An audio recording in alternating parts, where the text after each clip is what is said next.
Want to welcome in to the Wake Up Show Attorney General Gentner Drummond. He is joining us on the Southwest Air and Heat Hotline. Good morning to you, sir. Good morning, Todd.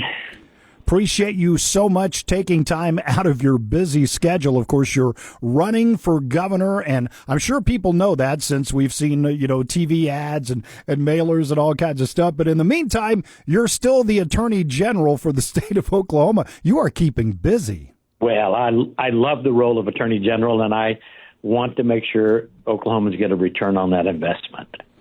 Well, you've been doing a great job. Obviously, there's been several things that you've accomplished in your tenure as Attorney General. It's be hard for me to pick just one, but is there something that's kind of your proudest achievement so far?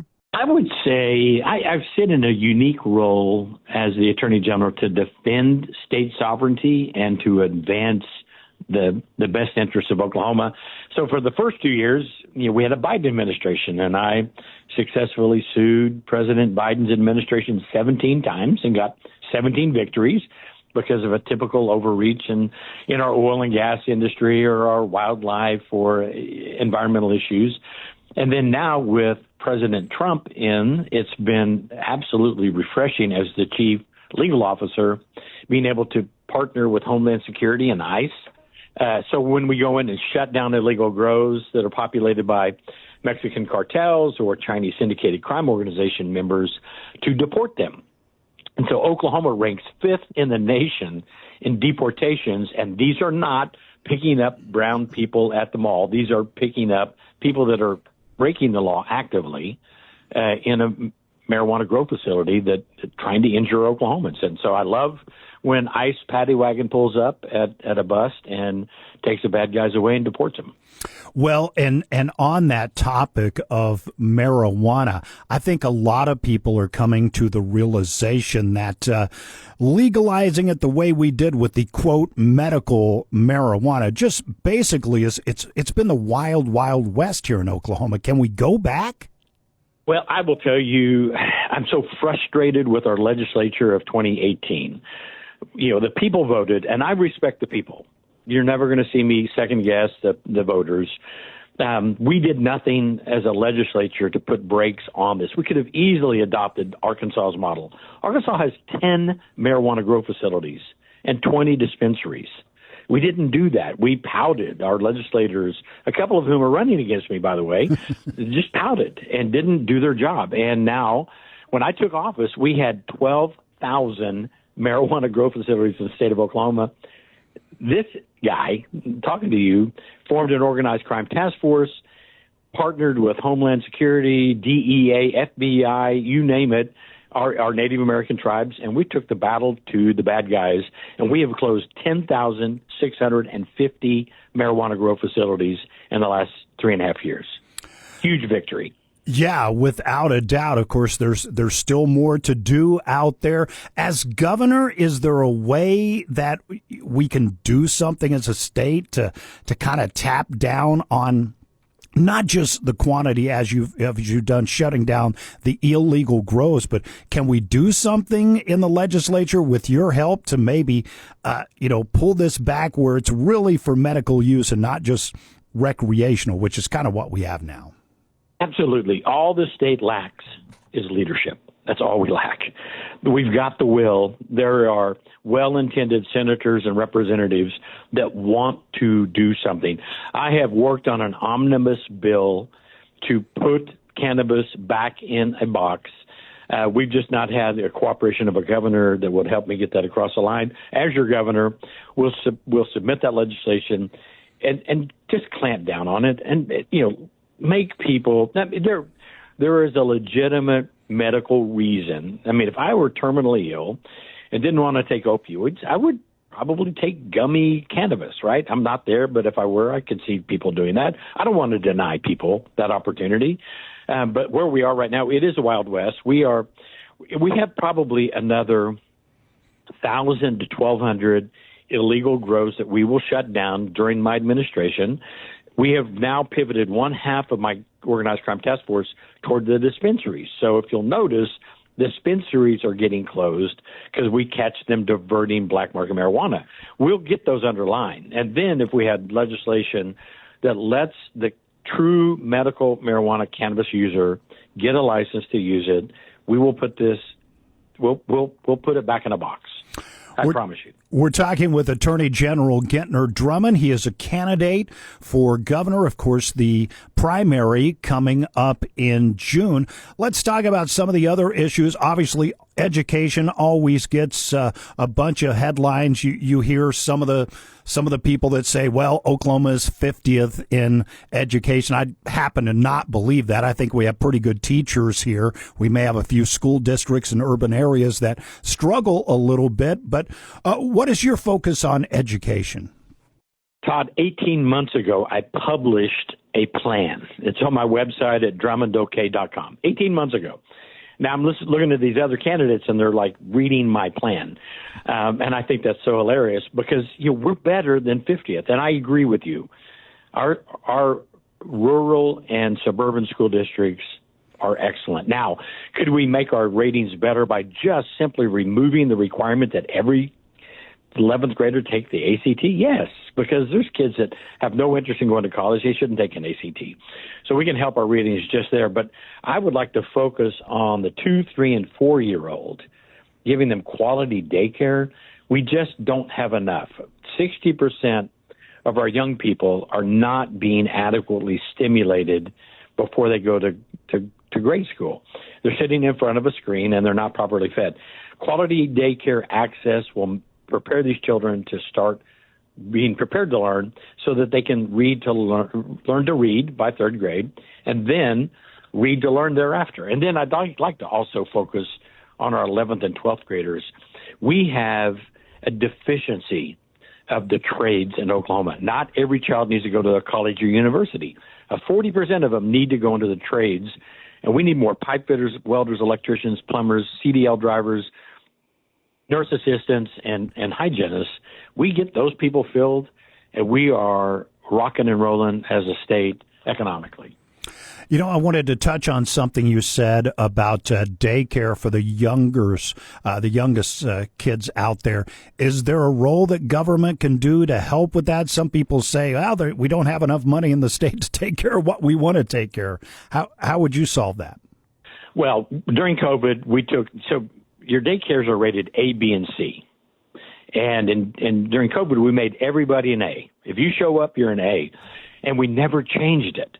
So we have C and D rated daycare facilities being rated A. So that's a mistake. We need to honor those that are doing the right thing with an A, and those that need to improvement a B, and those that need to be out the door a C.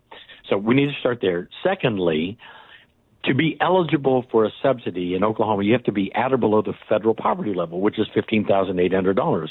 New Mexico, 10 years ago, started saying, hey, you can be at 4 times the poverty level, that's $58,000, and be eligible. So in Oklahoma, if the single parent is working at a convenience store, she's disqualified for any help from the state. Under the New Mexico model, both parents can be working at a convenience store or in the food industry and be eligible. So we need to create eligibility. Here's where we are. We hold ourselves out to be pro-life and Christian. A pro-life Christian society takes care of our most vulnerable, and that's our 2, 3, and 4-year-olds that are not being properly fed and properly stimulated. And I am that candidate that will see that through.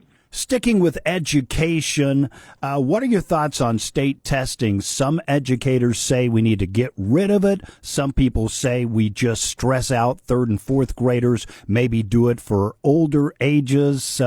Other folks say we should focus on other things, that we're literally just teaching kids to take the state test and not other things they should be focused on. Tell me your thoughts. We have to have testing. We do. We have to measure ourselves in some objective manner. And so to do away with testing is, I think that's short-sighted.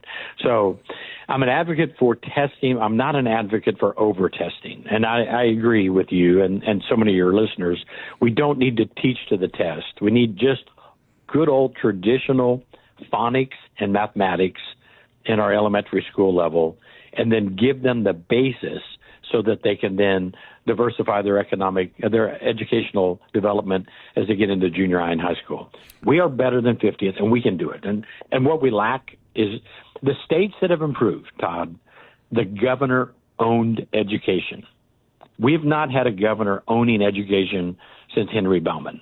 We need somebody that steps into that gap and leads the state out of the doldrums, and I'm eager to do that.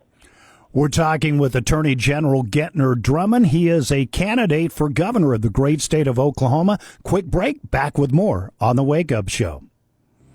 The Elk City Chamber of Commerce, L&R Tire, and Helios Injection Systems salute the graduating class of 2026 from Elk City High School. Hi, I'm Sierra Smith, the salutatorian of Elk City High School. In the fall, I will attend Oklahoma State University to study a Bachelor of Science in Nursing. I have enjoyed multiple things throughout high school, like competing in game day with the cheer team and learning from my teachers and those whom I admire. Good luck to my fellow class of 2026.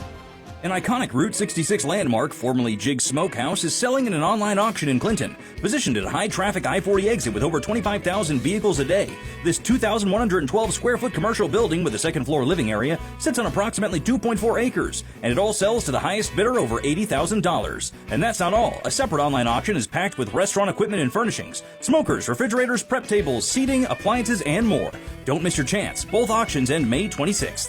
Bid today at herdauction.highbid.com. That's herdauction.highbid.com. Briley Baca is an investment advisor representative of and advisory services offered through Royal Fund Management, LLC, an SEC-registered investment advisor.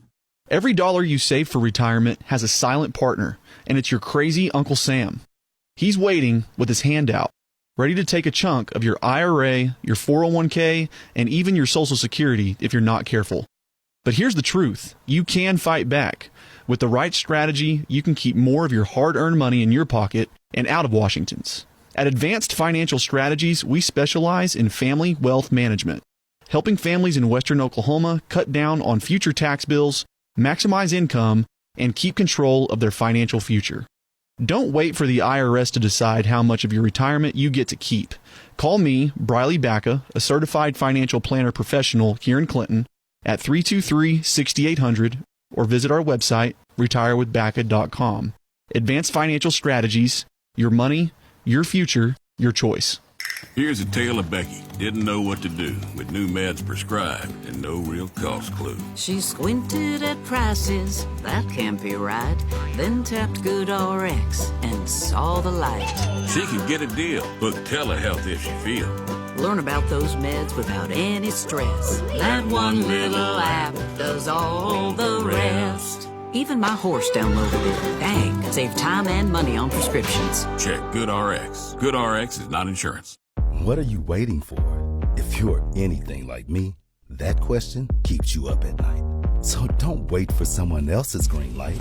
Do the things you love right now at Western Technology Center.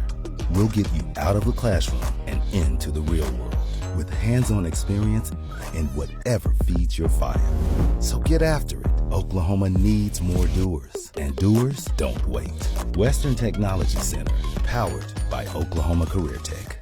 The Declaration of Deals sales event is happening now at Cummins Chrysler Dodge Jeep Ram in Weatherford. Whether you're looking for power, performance, or everyday reliability, Cummins has the perfect ride ready to roll. And here's savings you don't want to miss. Drive home in a brand new 2026 Ram truck and get a 10-year, 100,000-mile warranty for added peace of mind. Test drive all CDJR models. Cummins Chrysler Dodge Jeep Ram in Weatherford, just off I-40, or at CumminsChrysler.com. Welcome back to the Western Oklahoma Wake Up Show. Our guest this morning is Oklahoma Attorney General Gentner Drummond. He is also running for governor of our state. He's one of several Republicans who will be on the ballot in the June 16th primary election. Let's talk about how you differentiate yourself between the current governor of our state, especially when it comes to tribal politics. It's been in the news really since his first day in office. He's kind of had a rough relationship with the tribes over gaming compacts and things like that. How would you be different than Governor Stitt with regard to the tribes? I think we have to go the opposite direction. So the governor has drawn a line and fought with our tribes for the last 7.5 years. That's ridiculous. Our tribes, let's forget that they're tribes. Let's pretend they're publicly traded companies. One, they'll never leave Oklahoma for Houston. Two, we have 3 tribes, the Chickasaw, Choctaw, and Cherokee, that made over $4 billion a year last year and the years before. And they're investing in out-of-state operating companies, not in Oklahoma, because they're not welcomed here. We need a governor that opens the door, partners with these tribes. The Cheyenne and Arapaho tribe of western Oklahoma, powerful tribe that needs to be recognized, honored, and worked with between the state and the tribes. So I would love to be the guy. As the Attorney General, I have cross-deputized and worked with all 38 tribes in Oklahoma. Anytime I go into their jurisdiction with a marijuana bust, we talk to the tribe. They provide law enforcement augmentation. They're awesome. They're great partners, well-trained, CLEAT certified or the equivalent, and great partners. So from my chief legal officer role, I've enjoyed the benefit of a fifth element of law enforcement. We have federal, state, county, and municipal, and what makes Oklahoma different is we have tribal. So they've been key partners with me in the eradication of illegal marijuana, the arrest of Chinese syndicated crime organizations, and Mexican cartels. As governor, they will be our partners in economic development. Let's vision a day where the state of Oklahoma partners with the Cheyenne and Arapaho on a military contracting project, bringing business into western Oklahoma, economic opportunity for our young people, tax base increase from corporate taxes. This is a solution for Oklahoma to then take the pressure off of individual income tax. We've got candidates to say, vote for me, I'll cut income tax to zero. What they're saying is, we're not going to work on your roads and bridges anymore. We're not going to provide any kind of police forcing. This is craziness. We have to have a plan. And the plan is increasing economic activity, driving businesses and employability to every region of Oklahoma. And we do that in large part through partnership with the tribes. We're talking with Gentner Drummond, and you mentioned income tax, and obviously, as you mentioned, several other candidates want us on a path to zero income tax to compete with states like Texas. But then you also have legislators that are trying to, working on state questions to do away with property tax in one case and another just cap it. If you do away with property tax and income tax, how do we have revenue to run the state and counties and cities? It's a convenient talking point for a politician who has no intention of honoring his promises. When I ran for Attorney General, I made 4 promises: tribal partnership, eradication of marijuana grows, openness and transparency, and taking on out-of-state fraudsters, and I've delivered. So don't bite on these candidates that are frankly lying to you. What we need to do is, as I mentioned, develop our economic base so we have corporate revenue that takes the pressure off of individual income tax. That's a path towards zero income tax. And then on property tax, we know that if we did away with property tax, 83 pennies of every dollar collected in property tax goes to education and career tech. 17 pennies of every dollar goes to state government. You do away with property tax, you're closing public education, you're defunding roads and bridges, you're shutting down your sheriff's department. Those are economic terrorists that promote that. What we need instead is capping property tax for our seniors and our veterans, and increasing our homestead exemption from $1,000, which was set 25 years ago, to $2,500. That's meaningful property tax reform without throwing the baby out with the bathwater. Some people, when they talk about eliminating property tax, they say, well, we'll just go to a consumption tax because everybody pays. Wouldn't that hit some lower income Oklahomans harder? You better be rich if that's the case, because anybody with a middle income or lower is going to bear the brunt of this tax. Right now, rich people pay more tax than poor people. A consumption tax makes everybody pay the same. So it's a convenient narrative if you're rich. But if you're not, then you're bearing the brunt of everything. I do want to make a plug for Oklahoma, though. If you take state, county, and city tax on an average Oklahoman, that's 6.5% of your income. Move across the Red River, it jumps up to 7%. So we're already paying less in taxes than Texas. We just are losing the public debate. We're talking with Attorney General Gentner Drummond, our guest on the Southwest Air and Heat Hotline. Of course, he's a candidate for governor, the primary coming up in June. Well, let's talk about another state question, one that's getting a lot of publicity, raising the minimum wage eventually to $15. Why do we even have a minimum wage anyway? Minimum wage is really, it's a liberal narrative that injures the intended parties that they want to benefit. So, for example, in my life, in my world, I have 5 operational companies with over 500 employees, many in your listener region, right there in Weatherford and West. Nobody in my orbit makes below the minimum wage. Why? Because they're skilled workers that add value economically. So a minimum wage effectively disqualifies any part-time employee, any high school student who wants to work, and any entry-level wage earner. You've cut them out. And they have to come in at some skill level. I think it has the opposite effect of what is otherwise well-intended, but illogical economically. So we don't need a minimum wage in Oklahoma. We need young people, to enter the workforce ready with a skill, a trade, a license, or a degree, and then they're employable. To put a minimum wage just cuts them out of the job market. Well, and speaking of just the cost of living in general, obviously gas prices really high with what's happening in Iran. Seems like grocery prices never did go down since the pandemic. Is there something that a governor can do to do something about the cost of living in our state? So we have an affordability crisis in Oklahoma. And I know people are focused on property tax, but your escrow dollar that goes toward your mortgage is also driven by your insurance rate. And we in Oklahoma are being taken advantage of. And if you've read any of what's going on or listened for your viewers, I am taking on State Farm. We'll soon bring an action against Allstate. If your home in Weatherford were in a comparable community in Arkansas or New Mexico or Texas, you would pay 1/2 the rate to insure your home than you are in Oklahoma. Similarly, if you had a claim in New Mexico, Texas, or Arkansas, you would be getting paid twice what you're getting paid in Oklahoma. We have a problem. Our insurance department has not been enforcing the insurance companies here. We have oligopolies. As the chief legal officer, I am out there fighting them because they are injuring Oklahomans. So driving down our insurance costs for property and casualty is one. Driving down our medical costs is another. We in rural Oklahoma have to have 340B pharmaceutical rights for our rural hospitals and our pharmacists.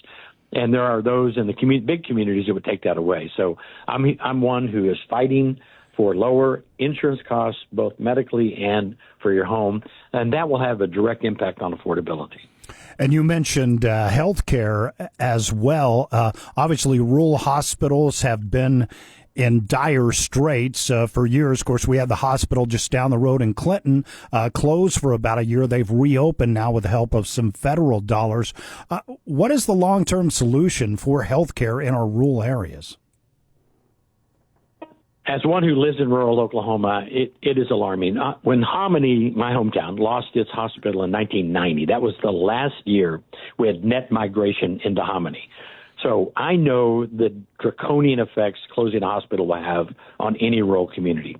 We have 90 rural hospitals. If nothing is changed, we will lose 30 of those in the next 3 to 4 years, and we cannot permit that. So you need a governor who fights for our rural communities.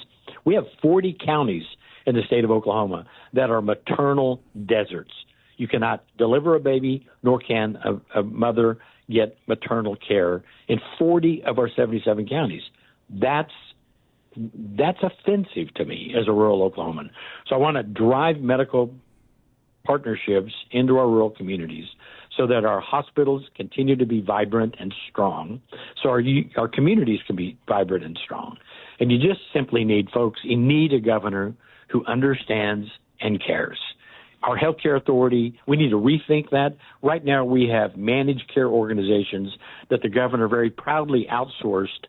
15% of every Medicaid dollar goes to a corporation outside of Oklahoma, which does two things. One, it reduces care in rural Oklahoma, and two, it increases the price.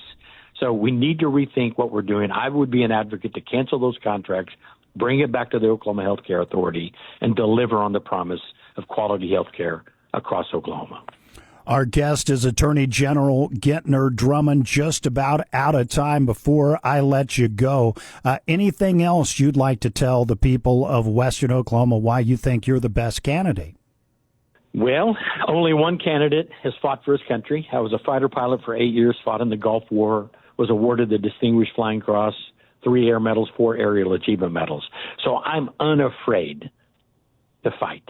Secondly, I'm the only executive officer on the ballot. As your Attorney General, I am the chief legal officer for the state of Oklahoma. I have a vibrant agency underneath me, which is the equivalent of an FBI in the state of Oklahoma, led by the Attorney General. And I am all in. 7th-generation Oklahoman. I love my state. Wendy and I have 6 children. We have 7 grandchildren, another one on the way. I'm 100% committed to Oklahomans, their affordability, protecting their home, their pocketbook, and their future. And I need your vote, and I need your support. And a great place for people to get more information about your campaign is? DrummondOK.com. I've got policy statements, podcasts, all sorts of good information there. And if you're inclined to give, you can do it there too. Attorney General Gentner Drummond, thank you so much for your time today. Enjoyed our conversation. Thank you, Todd. It's been my great pleasure.